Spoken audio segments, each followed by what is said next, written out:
Welcome to the Pause with Pythian podcast. I'm your host, Pythian Priestess. Breathe in, tune in, and let's take a sacred pause together. The time is now. Let us begin. Hello, mystics, and welcome to Pause with Pythian. This week's meditation is going to be focused on making the mundane sacred. This is an idea that comes from ancient Taoism. In chapter 63 of the Tao Te Ching, Lao-Tzu writes, "The sage acts without effort and teaches without words. They see the ordinary as extraordinary and the small as great." And what Lao-Tzu is talking about here is a concept known in Taoism as Wu Wei, or actionless activity. You can also translate it as non-action or effortless action. And this is the idea that you should align to the flow of life. When you are in that natural flow of life, you are able to do tasks without struggle or resistance. An example that I have of this in my life is there's two times distinctly. The first one was tying my shoes.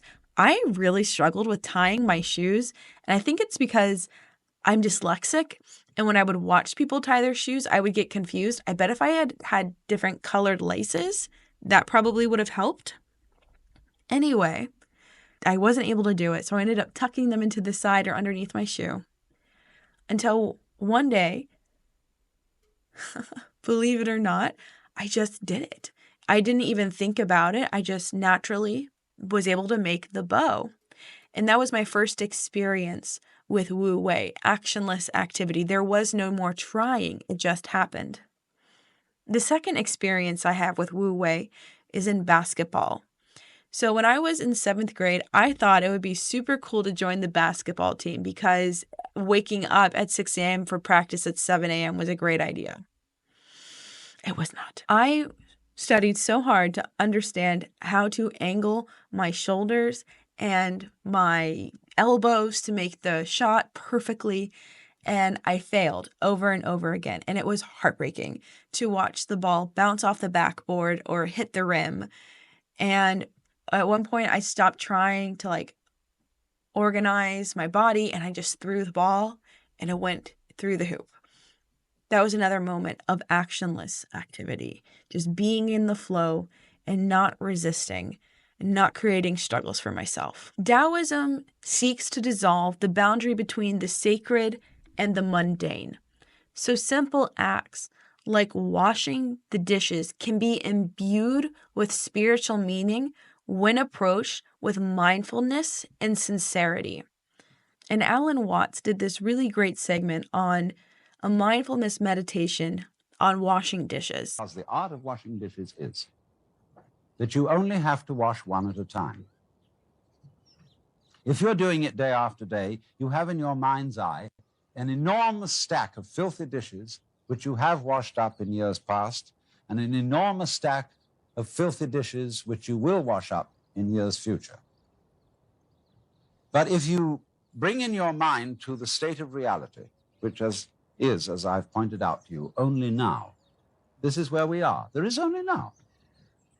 You only have to wash one dish. It's the only dish you'll ever have to wash, this one. You ignore all the rest, because in reality, there is no past and there is no future. There is just now. So you wash this one. And instead of thinking, have I got it really clean, as you turn the cleaning movement into a dance. And you dig that. And you swing that plate around. And you let the rinsing water go over it. And you put it off in the rack.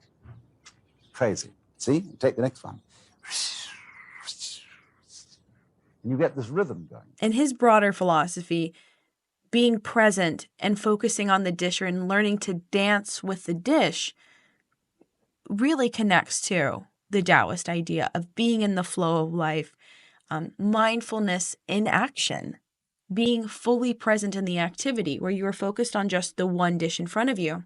You are not thinking about the dozens of dishes that need to be washed and the dozens of dishes that you have washed. It is only you in the present moment with one dish. And to move the dish with the water is a dance or a flow that he talked about.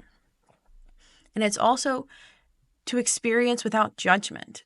And that's particularly difficult for modern people, I think. We are constantly judging things rather than just observing and experiencing without the judgment. So in Alan Watts' example, he said, when you're washing the dish, you don't worry about scrubbing off all the food. You just go with it. And washing the dishes becomes a form of meditation where you are completely present with the water and the dish and the action itself.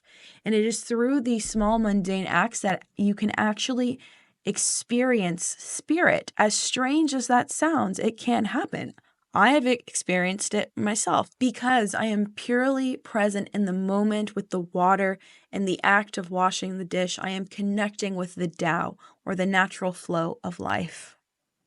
When I am in the flow, I am not rushing, I am not resisting, I am in the sacred dance of life. I think another very popular idea of this comes from the Karate Kid, right? Wax on, wax off. Well, why am I doing that? What is the purpose of that? It's a mundane activity that is teaching you discipline. It is teaching you mindfulness. It is teaching you to be here in the present moment. And you also let go of judgment. You stop labeling the task as tedious. Ultimately, what this kind of meditation does takes something that is seen as work and turns it into play. And in the Western world, we have a really big division between work and play. We have to work in order to afford to play. And what Alan Watts talks about is the idea of living as an art form, that everything we can do in life is a dance. When you live life as an art form, there's an expression of creativity, of love, acts of love, and joyfulness that we lose when we become adults, that we had when we were children.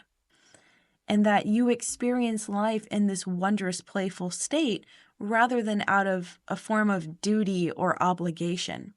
Now, to be fair, there are some people who have jobs that do require duty and obligation, and being present is not an option for someone who has a high-powered job like an attorney or a surgeon. But that makes it even more important for people like that to create this space in their life where they can let go. It takes a lot to reframe our mindset because we've all grown up in this Western idea of work versus play, personal fulfillment versus what do I contribute to the GDP. But if you can find the power to take an ordinary, mundane task and create it into something that gives you mindful, present focus, you can have a lot of joy in your life. You can actually create joy. And man, maybe we don't even want to go that lofty. Maybe it's not joy. Maybe we just find contentment. We find peace. I will take that in 2025. It's also going to reduce your stress, right? So go back to the analogy of having dozens of dirty dishes that are going to need cleaning, and all of the clean dishes that you have done that will get dirty again. And it's an endless cycle of dishes. When you can be focused in the present, you don't get so overwhelmed by the future or the past because you're here in the present moment. This is going to reduce stress and enhance the enjoyment of your life. So meditate while doing the dishes, meditate while vacuuming, or whatever mundane task you have to do.